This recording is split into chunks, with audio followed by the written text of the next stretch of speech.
ნაციონალური მოძრაობის ამომრჩევლების შეგონების მიზნით ჩავწერე ვიდეოს, სადაც დავასაბუთე, რომ მიხეილ სააკაშვილს ეკუთვნის დახვრეტა და ვითხოვდი კანონის მიღებას, რომლითაც სააკაშვილისთვის უნდა გაგვეხვრიტა შუბლი.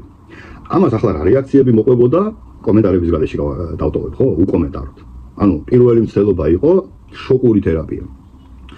მაგრამ იქნება მეორე მცდელობა, ეხლა მეორე მომართვა მინდა ჩავწერო, იმიტომ რომ პავლე მოციქული რო შედიოდა სინაგოგაში ებრაელებთან, რომლებმაც ქრისტე ჯვარზე გააკრეს, მას არ ჰქონდა გარანტია ცოცხალს რო გამოუშვებდნენ. ბოლოს კი მოაკლეს, მოაკლევინეს, მაგრამ მაინც ხო შედიოდა. შესაბამისად, არც მე არ მაქვს გარანტია, რომ მე ნაციონალები ბოლოს მართლა არ გამიხვიტავენ შუბლს, მაგრამ კიდევ ერთხელ ჩავწერ ვიდეოს. იაუელებს რომ მიმართე ვიდეოთი ისეთი ტალახი მესროლეს, რომ გავოგნებული ვიყავი, რომ ეს ადამიანის ფანტაზიაში როგორ შეიძლებოდა ესეთი რაღაცები ეკადრებიათ მეთქი და ისეთ დასკვნამდე მივიდნენ ალბათ, რომ ეს კაცი მეორეჯერ ჩვენ აღარ მოგმართავსო და კიდევ 11 ვიდეო ჩაუწერე იაუელებს. 11 ვიდეო ჩაუწერე. და ეხლა წარმოიდგინეთ თქვენ რამდენჯერ მოგმართავთ ნაციონალურ მოძრაობას. ეხლა მეორე შეგონება რა. მსჯელობისთვის, ხო, პირველი შოკური თერაპია ხო თქვია შუბში სააკაშვილს პეტკა, ხა მეორე. ეკლესიას ნაციონალური მოძრაობის წაქეზებით ევრობიუროკრატებმა გამოუცხადა ტრანსგენდერული ჯიხადი. მეტი ამას სხვა სახელი არ აქვს. ტრანსგენდერული ჯიხადი გამოუცხადა ევრობიუროკრატიამ საქართველოს მართლმადიდებელ ეკლესიას ნაციონალური მოძრაობის წაქეზებით. თქვენ ხართ ნაციონალური მოძრაობის ამომრჩევლები. დადიხართ ეკლესიაში ეზიარებით, ინათლებით, ჯვარს იწევთ.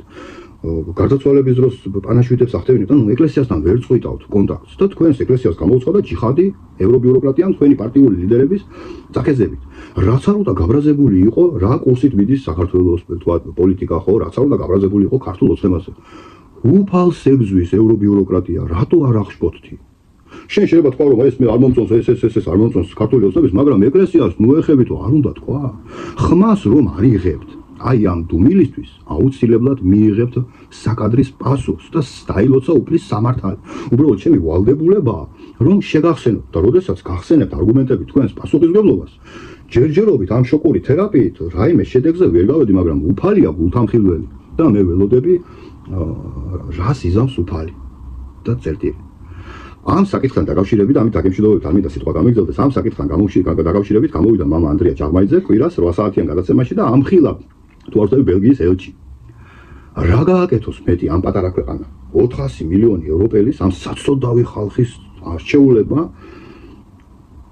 ომი ტრანსგენდერული ჯიხადი გამოუცხადა ეკლესიას და რა ქნა საქართველოს მადგა და ამხილა დაარღვია დუმილი და აქაც წერტილი, ანუ მიგანიშნათ ეკლესიამ, ანუ ეს ხო გამოგონილი არა, ამას ხო ვერ მოითხოვებდა, ხო, მამა ანდრია ჯაღმაიძე ფოტო მასალების დადო, რომ ნამდვილად იყო ეს ელჩი ბრძანებული.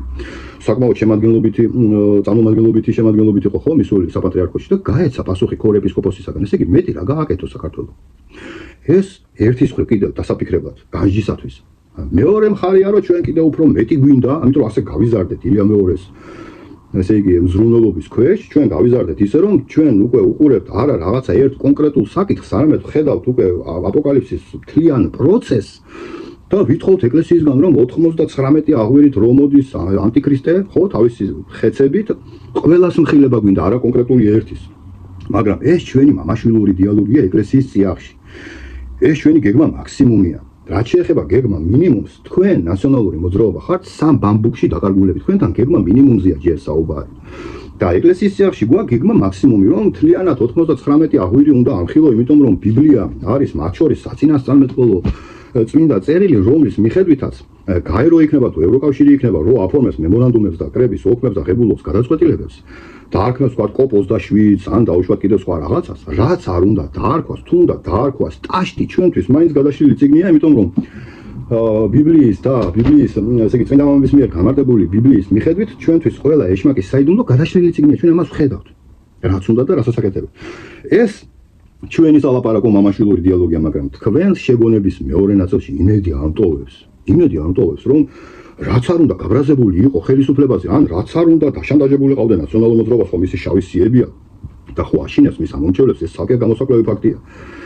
რაც არ უნდა გაბრაზებული იყო, რაც არ უნდა გაშანტაჟებდეს, რაც არ უნდა ფული გაშოვია და კიდე მეტი ფული შეუნა დაგპირდეს, რა მიზეზიც არ უნდა კონდეს, გაქვს ფაქტის კონსტატაცია. საქართველოს მართლმადიდებელ ეკლესიას გამოუცხადა ევროკავშირმა ტრანსგენდერული ჯიხადი და შენ ხარ თუმად ადამიანსა და ღმერთს შორის ურთიერთობაში გეუბნებით, თორე ადამიანებს შორის ურთიერთობაში ეს სხვა მომენტია. ადამიანსა და ღმერთს შორის ურთიერთობაში რომელ სწორ მხარეზე ლაპარაკობთ ნაციონალური მოძრაობა?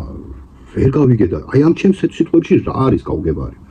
არც ნაცი ვარ, არც კოცი ვარ, საერთოდ არ დავდივარ არჩევნებზე, საერთოდ არ მაინტერესებს პოლიტიკა, თუ ის არ ეხება ეკლესიას, თუ ის არ ეხება საქართველოს ეროვნულ ინტერესებს, თუ ის არ ეხება საქართველოს მომავალს, მანამდე არ მაინტერესებს. თუ უბრალოდ ვითარდება და კარგად მიდის, მომწონს და არც ამის თქმის არ მეშინია.